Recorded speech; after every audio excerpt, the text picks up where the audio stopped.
दोस्तों, अगर आप चाहते हो आपका बाथरूम शानदार और जानदार बने, जिसे इस्तेमाल करने में आगे चल के आपको कोई भी दिक्कत ना हो, तो आपको ये वीडियो पूरा जरूर देखना चाहिए। क्योंकि जब भी हम बाथरूम बनाने की बात करते हैं तो लोग कुछ ऐसी गलतियां कर देते हैं जिसकी वजह से आगे चल के उनके बाथरूम में बहुत सारी दिक्कतें दिखाई देती है। जैसे कि आगे चल के बाथरूम में लीकेज जैसी समस्या दिखाई देती है, गलत तरीके की टाइल इस्तेमाल करने की वजह से आगे चल के वो टाइल खराब दिखने लगती है, और जो फ्लोरिंग वाली टाइल होती है वहां पर जब गलत टाइल का इस्तेमाल किया जाता है तो उसके ऊपर से फिसल के लोग गिर जाते हैं। और साथ में आपने बहुत सारे बाथरूम में ये भी देखा होगा कि वहां पर बदबू आने जैसी समस्या भी निर्माण हो जाती है। यहाँ तक कि गलत तरीके से टॉयलेट बाथरूम बनाने की वजह से वहां पर कॉकरोच की भी बड़ी समस्या दिखाई देती है। कुछ लोग गलत तरीके से जो टॉयलेट बना लेते हैं वो जल्दी चौकअप भी हो जाते हैं। तो अब आपको चिंता करने की जरूरत नहीं है, क्योंकि आज की वीडियो में हम बहुत ही इंपॉर्टेंट पॉइंट देखने वाले हैं जो कि आपको बाथरूम बनाते समय काफी काम में आने वाले हैं। तो बिना समय गवाए हम वीडियो को शुरू करते हैं, पर उससे पहले अगर आप लोग इस चैनल पे नए आए हो तो चैनल को जरूर सब्सक्राइब कर दीजिए। तो जो सबसे पहला पॉइंट आ जाता है वो है आपके बाथरूम और टॉयलेट के साइज के रिलेटेड।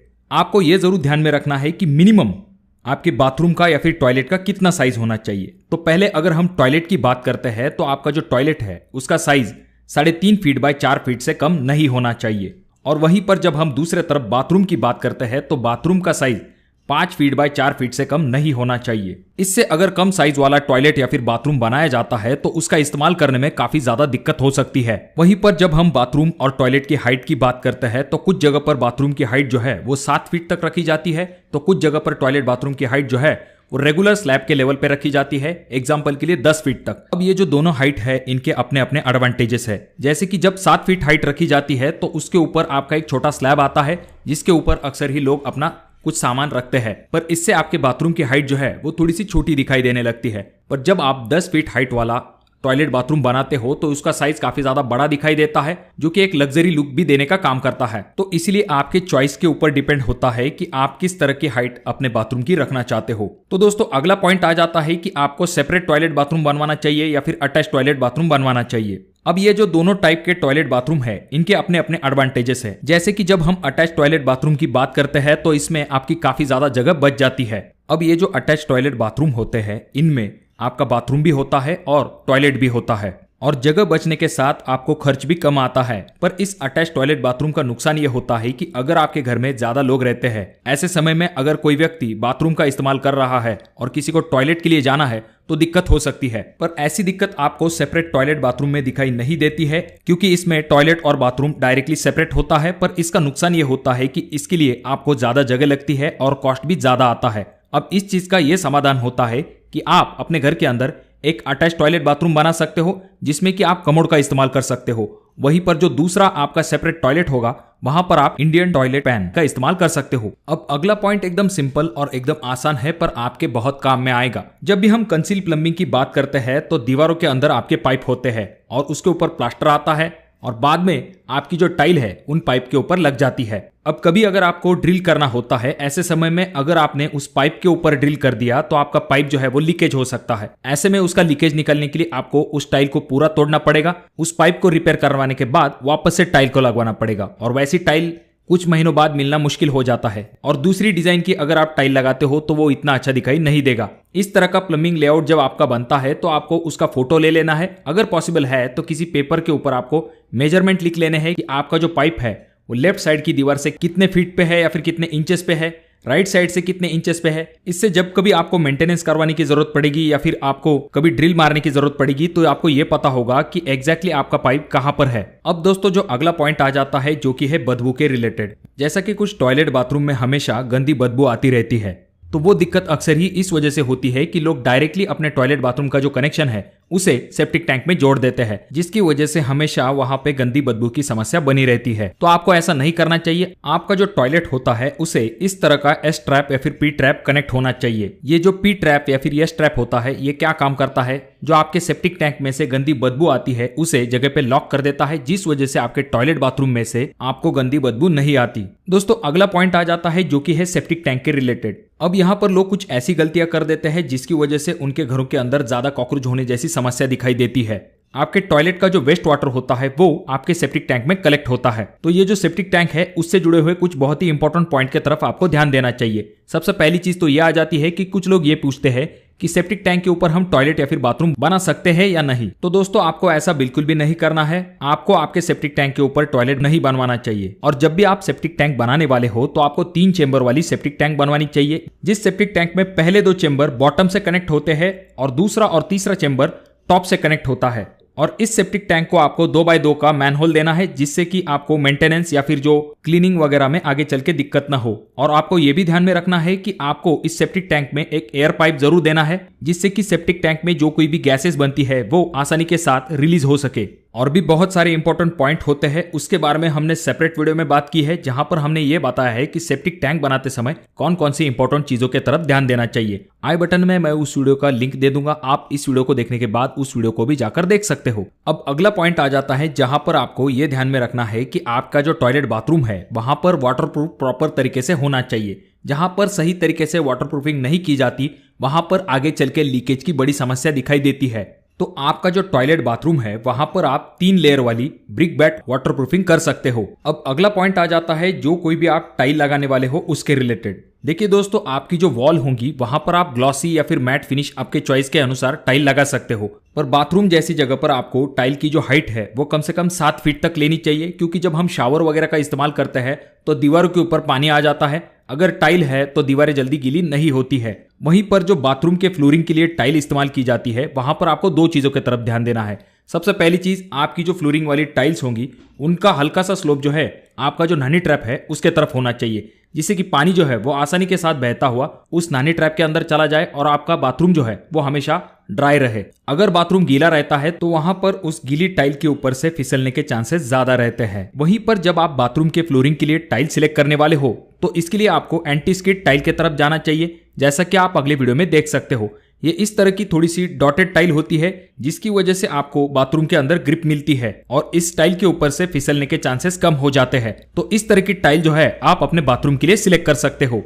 इस बात का जरूर ध्यान रखें कि आपकी जो बाथरूम की फ्लोरिंग है उसके लिए आपको हमेशा ग्लॉसी और प्लेन टाइल को अवॉइड करना है। जब हम टॉयलेट बाथरूम बनाते हैं तो वहां पर आपको वेंटिलेशन के तरफ भी खास करके ध्यान देना चाहिए। अगर आपके टॉयलेट बाथरूम में सही तरीके का वेंटिलेशन नहीं होता है तो काफी ज्यादा दिक्कतें हो सकती है। पहली चीज, प्रॉपर तरीके का सनलाइट आपके बाथरूम या फिर टॉयलेट के अंदर नहीं आ पाएगा, जिस वजह से आपको हमेशा बल्ब का इस्तेमाल करना पड़ेगा, यानी कि बिजली का बिल ज्यादा आएगा। सही तरीके का वेंटिलेशन न होने के कारण दूसरा नुकसान ये होता है कि बाथरूम के अंदर जो भाप बनती है या फिर गीजर की वजह से जो गैसेस वगैरह बनती है तो वो बाहर नहीं जा पाती है, जिस वजह से आपको बाथरूम का इस्तेमाल करने में दिक्कत होती है। बहुत सारी दुर्घटनाएं भी बाथरूम के अंदर गैसेस बनने की वजह से होती है। और प्रॉपर वेंटिलेशन न होने का तीसरा नुकसान ये होता है कि टॉयलेट के अंदर जो बदबू होती है वो बाहर जाने में दिक्कत होती है, जिस वजह से टॉयलेट के अंदर हमेशा बैड स्मेल रहती है। तो सही तरीके से वेंटिलेशन हो पाए इसके लिए आपको कम से कम 1.5 बाय 2 फीट का वेंटिलेटर आपके टॉयलेट और बाथरूम के लिए देना चाहिए। अगर पॉसिबल है तो आप 2 बाय 2 का भी वेंटिलेटर अपने टॉयलेट बाथरूम के लिए दे सकते हो। अब एग्जाम्पल के लिए, जैसे कि हम 7 फीट हाइट तक अपने बाथरूम के अंदर टाइल लगाने वाले हैं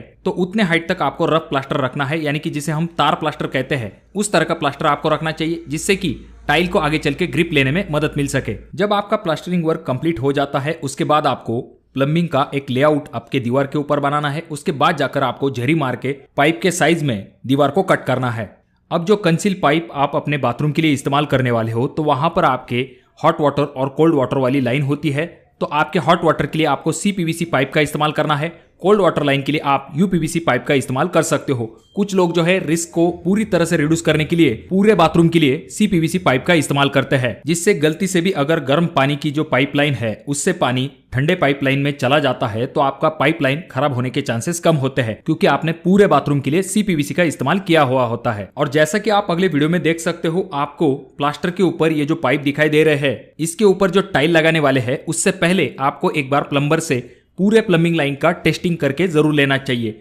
ये जरूर चेक कर लीजिए कि कहीं पर किसी एल्बो में या फिर किसी सॉकेट में पानी तो लीकेज नहीं हो रहा है। अगर कहीं पर भी आपकी पाइपलाइन लीकेज होती है तो उसे आपको तुरंत क्लियर करना है, वापस से टेस्टिंग करनी है। जब टेस्टिंग प्रॉपर तरीके से कंप्लीट हो जाएगी उसके बाद जाकर ही आपको उस पाइप के ऊपर फर्श को लगा देना है, क्योंकि ये बाकी पाइपलाइन की तरह ओपन नहीं होती है, टाइल के पीछे होती है। इसी वजह से अगर थोड़ा भी लीकेज रह जाता है तो आगे चल के आपको ध्यान में आने के लिए बहुत ज्यादा समय लग जाता है, जिसकी वजह से आपको दीवारों में भी सीलन दिखाई देती है। और ऐसे पाइप का लीकेज निकालने के लिए आपको वापस से टाइल को तोड़ना पड़ेगा, पाइपलाइन को क्लियर करके वापस से टाइल को जोड़ना पड़ेगा, यानी कि अच्छा खासा खर्चा जो है वो आपका हो जाएगा। तो इसीलिए शुरुआती वक्त में ही ध्यान दीजिए। अब अगला पॉइंट आ जाता है जहां पर आपको प्लम्बिंग पॉइंट के हाइट की तरफ ध्यान देना चाहिए। आपका जो शावर होता है या फिर आपका जो मिक्सर होता है, ऐसे सभी चीज के जो स्टैंडर्ड हाइट है वो फिक्स होते हैं, जो कि इस्तेमाल में काफी ज्यादा कंफर्टेबल होते हैं। अगर आप गलत तरीके की हाइट को चुन लेते हो तो इस्तेमाल में आपको दिक्कत हो सकती है। एग्जाम्पल के लिए अगर हम शावर हेड की बात करते हैं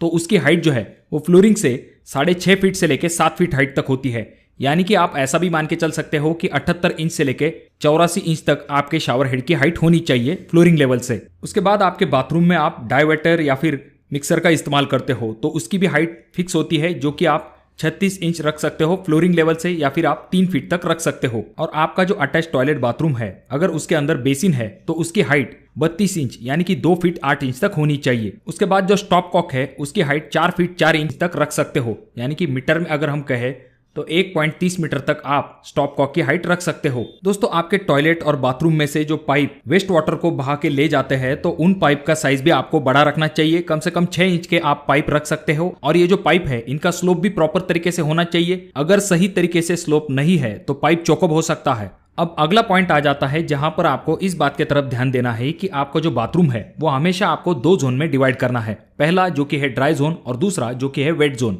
तो कुछ अटैच टॉयलेट में आपने ये जरूर देखा होगा कि सबसे आखिर में आपका टॉयलेट आता है, बीच में आपका शावर एरिया होता है और सबसे पहले आपका बेसिन आता है। अब इस लेआउट की दिक्कत ये होती है कि आपका जो वेट जोन है वो 2 ड्राई जोन के बीच में आता है। एग्जाम्पल के लिए शावर का एरिया दिन में 1 या फिर 2 बार इस्तेमाल किया जाता है, पर जहां पर आपका कमोड होता है वहां पर ज्यादा इस्तेमाल होता है। ऐसे में लोग जो है इस वेट जोन में से यानी कि शावर वाले जोन में से आगे के तरफ कमोड के तरफ जाते हैं, और वेट जोन में अगर नीचे की तरफ पानी होता है तो ऐसे में फिसलने के चांसेस बढ़ जाते हैं, जिस वजह से कुछ दुर्घटनाएं भी हो सकती है। तो इस चीज को टालने के लिए आप क्या कर सकते हो, वेट और ड्राई जोन को सही तरीके से इस्तेमाल कर सकते हो। आप क्या कर सकते हो, आपका जो शावर वाला एरिया है उसे सबसे आखिर में रख सकते हो, बीच में आपका कमोड वाला एरिया आएगा और सबसे फर्स्ट में आपका बेसिन वाला एरिया आएगा, जैसा कि आप अगले लेआउट में देख सकते हो। इससे फायदा यह होगा कि आपको बार बार वेट जोन में यानी कि शावर वाले जोन में जाने की जरूरत नहीं पड़ेगी। अब यहाँ पर नेक्स्ट पॉइंट आ जाता है जो कि है संकन स्लैब के रिलेटेड। जैसे कि आप इस स्लैब के ऊपर इस तरह का डाउन स्लैब देख रहे हो, ये संकन स्लैब होता है।